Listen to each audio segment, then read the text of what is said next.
Então a misericórdia nasce no entendimento dessa nossa natureza caída. Todos pecaram e destituídos estão da glória de Deus. Todos pecaram e não passam de pó e precisam da misericórdia dele. Então a misericórdia nasce dessa condição. E isso é fantástico.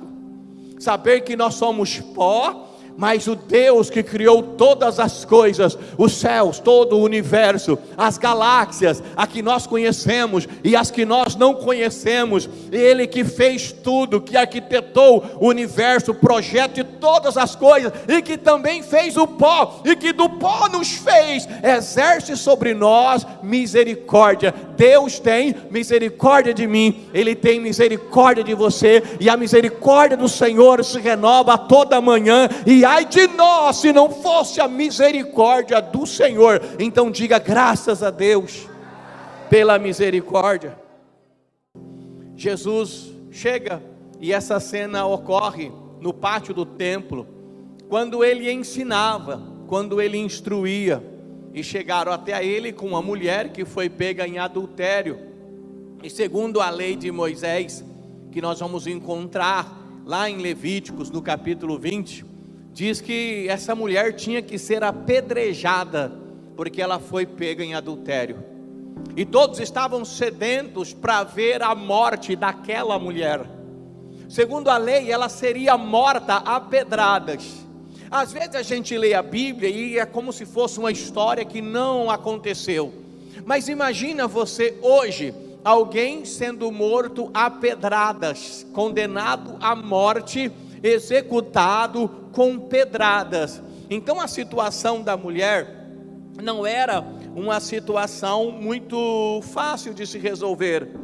Porém é interessante nós observarmos uma coisa: aqueles que trouxeram a mulher e perguntaram para Jesus, que estava ali ensinando, não tinham o interesse e nem o intuito de simplesmente cumprir uma sentença, ou cumprir um mandamento, ou cuidar, ou zelar das Escrituras, ou zelar pelo Evangelho. Na verdade, aqueles homens, escribas e fariseus, eles estavam armando uma cilada para pegar Jesus. Na verdade, por trás daqueles homens, se nós nos aprofundarmos um pouco mais, vamos entender que havia uma ação maligna para tentar impedir a execução do plano de Deus para as nossas vidas. O diabo sempre trabalhou para tentar impedir os planos de Deus em Jesus, para que eu e você não fôssemos alcançados pelo poder do Evangelho.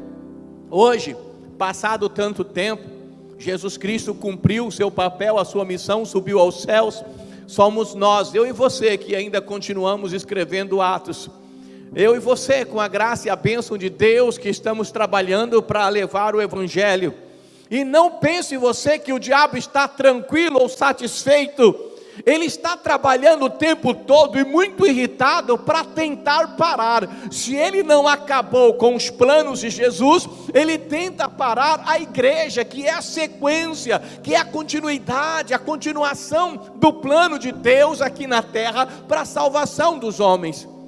Então é claro que o diabo sempre vai se levantar e usar os métodos e as ferramentas que ele tem disponível, e muitas vezes pessoas, e muitas vezes religiosos, e muitas vezes crentes, para tentar parar você, colocar armadilha, para você cair, para você desistir da fé. Eu não sei se você já parou para pensar, mas uma grande preocupação no inferno em parar você, não porque ele vai parar uma pessoa, é porque parando você, ele pode parar toda a tua casa, ele pode parar toda a tua família, a geração futura da tua família. Ele tem um projeto muito ambicioso e maior do que você imagina. É por isso que você precisa resistir firme, mas atento, porque o diabo sempre vai preparar essas ciladas. Mas veja bem, Jesus Cristo está ali ensinando, chegam as pessoas, a mulher que foi pega em adultério.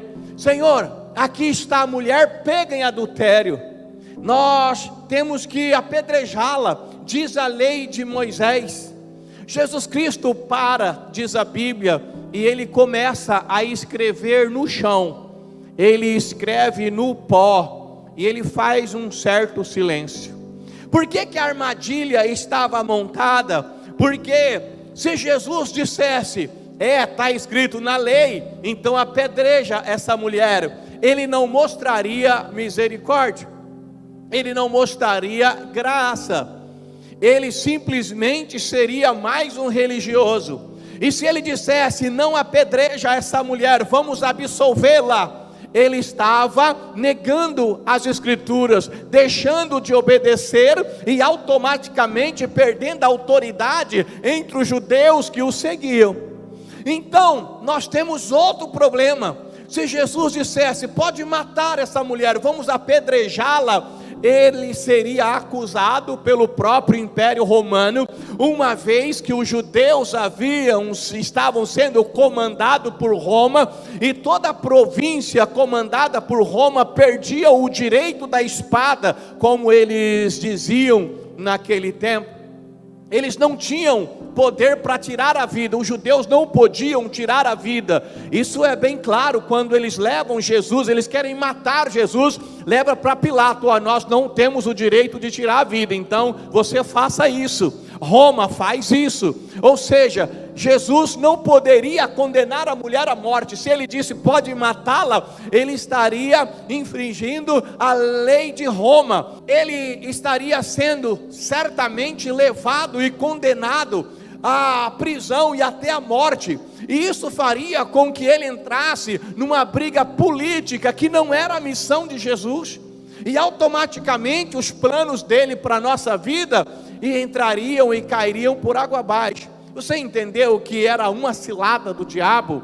Mas Jesus Cristo, percebendo aquela cilada, ele para e começa a escrever no chão, ele escreve no pó, diz assim, Jesus estava escrevendo no pó.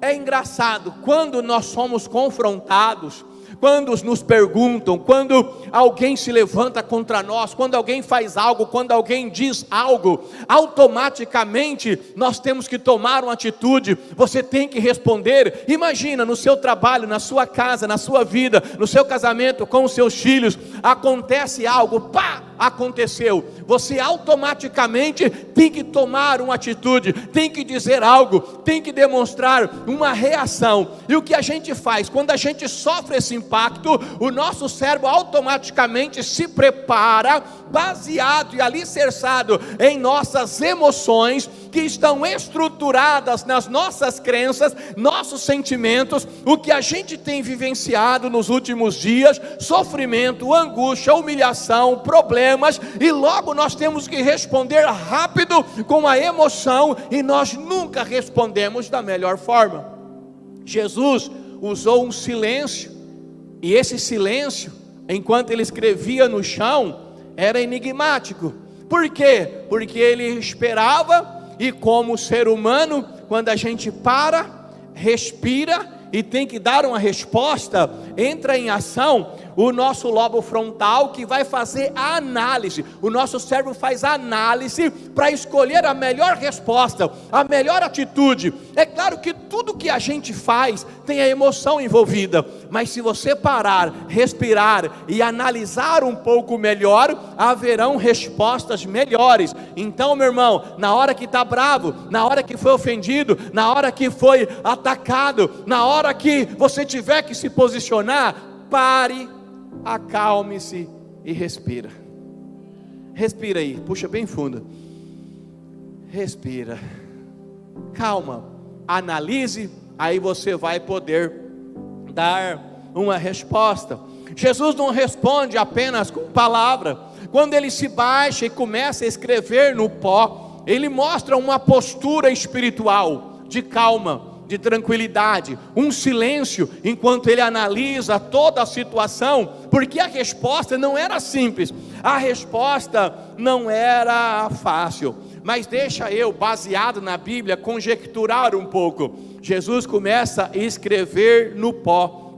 Se a gente fosse lá em Gênesis, capítulo 2, versículo 7, nós iríamos entender que o pó representa a condição humana. O homem foi feito do pó, e para o pó tornará. O pó representa a condição humana. Ou seja, por que a Bíblia compara o homem com um pó? Porque nós somos frágeis, porque nós somos falhos, porque nós somos pecadores, nós somos pó. Tem gente que acha que é alguma coisa. Nós somos pó, tirado da terra, do chão, pó. Jesus escreve no pó, no chão, de onde nós viemos. E ele mostra nesse momento que a misericórdia de Deus, enquanto ele escreve no pó, ele mostra que a misericórdia de Deus, ela nasce exatamente aí, do pó. A misericórdia existe por causa do pó. A misericórdia nasce na miséria do homem. O homem é pó, o homem não é nada, então a misericórdia nasce no entendimento dessa nossa natureza caída. Todos pecaram e destituídos estão da glória de Deus, todos pecaram e não passam de pó, e precisam da misericórdia dele. Então a misericórdia nasce dessa condição, e isso é fantástico, saber que nós somos pó, mas o Deus que criou todas as coisas, os céus, todo o universo, as galáxias, a que nós conhecemos e as que nós não conhecemos, Ele que fez tudo, que arquitetou o universo, o projeto de todas as coisas, e que também fez o pó, e que do pó nos fez, exerce sobre nós misericórdia. Deus tem misericórdia de mim, Ele tem misericórdia de você, e a misericórdia do Senhor se renova toda manhã, e ai de nós se não fosse a misericórdia do Senhor. Então diga graças a Deus pela misericórdia.